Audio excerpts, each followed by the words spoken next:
Say loud, I say testimony. Now, I want to take you to the scriptures we have read. I may not all that emphasize on it. Some scriptures, let's see what gives birth to testimonies. Now, you can write it down. We may not have time to read that, but if time permits, I'll read some of them. Exodus 16, verse 34. As the Lord commanded Moses, so Aaron laid it up before the testimony to be kept. Exodus 25, 16. And thou shalt put into the ark the testimony which I shall give thee. Exodus 25, 21.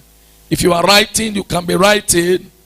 And thou shalt put the mercy seat above upon the ark, and in the ark thou shalt put the testimony that I shall give thee. Exodus 25, 22.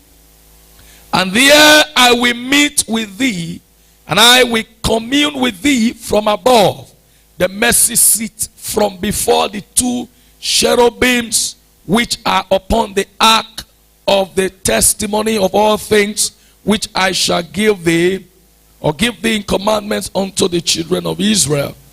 Exodus 26, 33. And thou shalt hang up the veil under the taches, that thou mayest bring in either within the veil the ark of the testimony. That same Exodus 26, 34. And thou shalt put the mercy seat upon the ark of the testimony in the holy place. Exodus 27, 21. In the tabernacle of the congregation without the veil, which is before the testimony, Aaron and his sons and order it from evening to morning before the Lord. It shall be a statute forever unto their generations on the behalf of the children of Israel. This issue of testimony and the ark, they are all majorly plastered in the book of Exodus. If you read those Exodus, you discover the issue of the ark and testimony. Don't forget why I'm reading these scriptures. You can write this one down as well. Numbers 4, 5, Numbers 7, 89, and Numbers chapter 9, verse 15. Numbers 7, verse 89. And when Moses was gone into the tabernacle of the congregation to speak with him, then he heard the voice of one speaking unto him from off the mercy seat that was upon the ark of testimony, from between the two cherubims, and he spake unto him. Numbers chapter 9, verse 15. And on the day that the tabernacle was reared up, the cloud covered the tabernacle, namely the tent of the testimony. And at evening there was upon tabernacles as it were the appearance of fire until the morning. Now, reason why I'm asking you to take note of these scriptures or these verses is because I told you there is one thing that is associated with the presence of God, and that is testimony. In the Old Testament, the Ark of Covenant was symbolic of the presence of God. In other words, the presence of God was being carried about in an ark. It was carried with a cart. Everywhere the children of Israel goes to, they carry the ark with a cart along with them. And it symbolizes that we cannot do without the presence of God. And every time that presence of God was carried along with them, testimonies of victory always come out of all their encounters with their enemies.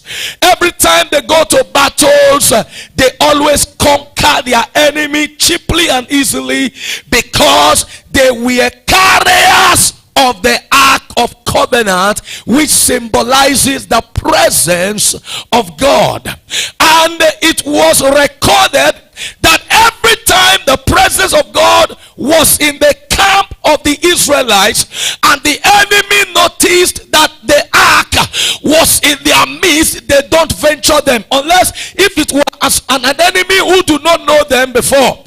But all the major enemies of Israel, they knew that Israel had a secret behind their victory, and the secret was the Ark of Covenant that they were carrying. Are you hearing what I'm saying, child of God? So every time we talk about the Ark in the Old Testament, the Ark is symbolic of the presence of God. And that is why today in the New Testament, no child of God can actually succeed and survive on earth without the presence of God.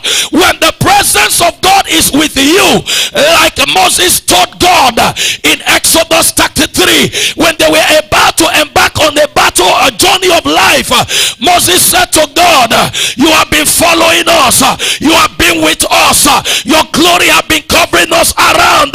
Wherever we go, we have enjoyed an encounter and benefited from your presence. But this major journey that we are about to embark on right now, it is your presence that will guarantee our arrival. He said to God, oh God of our fathers, if your presence do not go with us on this journey, it is better we do not go, because it is your presence that will guarantee our arrival. It is your presence that will separate us from among others. So what I'm trying to establish to you is that the presence of God separates a Christian from every other human being. What makes you a Christian for real is not because you have a Bible. What makes you a Christian is not because you are a member of a local church. What makes you a true Christian is not because you have been in the church for years. What makes you a Christian is not what you are called by the church or by your church. What makes you a Christian is not because of the title you have in the church. What makes you a Christian is the presence of God that you carry. Moses said, it is only when your presence follows us that we are separate from every other person. David said in Psalm 3 verse 3, thou, O Lord, art a shield for me, my glory, and the lifter up of my head. It is the presence of God that separates me from every other human being. It is the presence of God that separates me from my equal. We are equal, but we are not equal. When the presence of God is absent in a man's life, you are ordinary.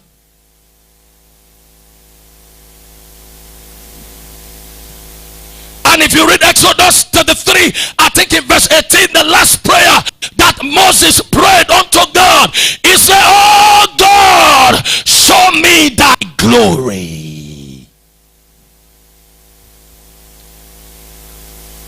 The presence of God guarantees the testimony in a man's life. Don't forget that. I wish you can write that down, because that's the basis of my message. The presence of God is what guarantees a testimony, or your testimony in life. The result between a man and a man is the testimony. What makes you different from others is your result. Result cannot be quarreled with. The proof. When you say I am a child of God, where is the proof? Acts chapter 1, I think in verse 10 or so, the Bible said, you shall receive power after the Holy Ghost has come upon you, and you shall be witnesses unto me.